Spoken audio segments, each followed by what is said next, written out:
આજે શ્રાવણ વદ આઠમ અને જન્માષ્ટમી અને ઝીણો ઝરમર વરસાદ પણ ચાલુ છે. તો કોક દીક સમય આવો સમય ભેળો થાય તો ભગવાન શ્રી કૃષ્ણનો આજે જન્મદિવસ છે અને સરસ મજાનો વરસાદ વરે છે ઝીણો. આકાશમાં પણ વાદળો છવાઈ ગયા છે અને મજાના આ સુંદર શ્રાવણ માસની અંદર એમાંય મઘા નક્ષત્રનું જે જળ વરસે ને ભાગ્ય વરસે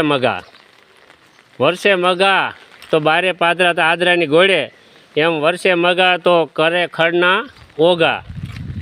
તો નક્ષત્ર જે રીતનું છે, પાણી પણ એવું મીઠું છે અને આયુર્વેદિકની દૃષ્ટિએ આ જળ આપણે આવા વાસણની અંદર ઝીલી લેવાનું હોય છે. નીચે કોઈ પણ વસ્તુ ટેબલ મૂકો, ખુરશી મૂકો કે બીજું કોઈ પણ વસ્તુ પ્લાસ્ટિકનું મૂકવાનું.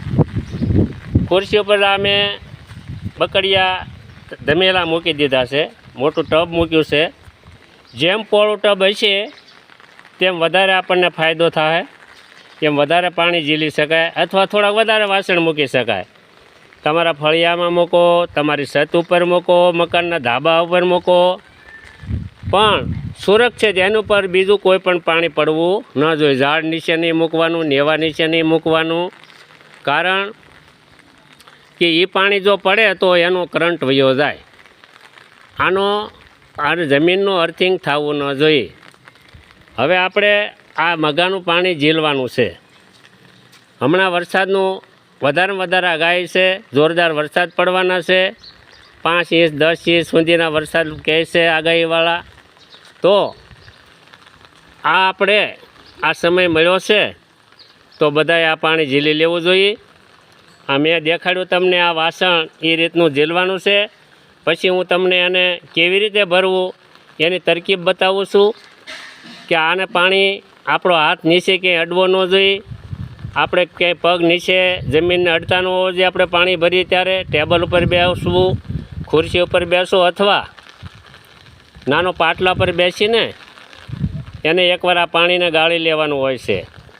આ પાણી ગાળ્યા પછી આપણે બીજી એક નાની એવી કોઈ પણ આપણી પાસે સાધન હોય, બાલદી હોય નાની એવી, અથવા નાના એવા શીશા હોય સારા એવા, અથવા 5 લીટરિયા કેન હોય, તેની અંદર આપણે ભરીને અને આપણા આંખોને આંજવા માટે આ ઉપયોગ થાય. બીજા ઘણા ઉપયોગો છે, પણ અત્યારે તમે એટલું કામ કરો, પહેલાં પાણી ભરી લો, પછી આપણે એને પાણી ગાળીને આપણને શું ઉપયોગ કરવો તેનું બીજા વિડીયોની અંદર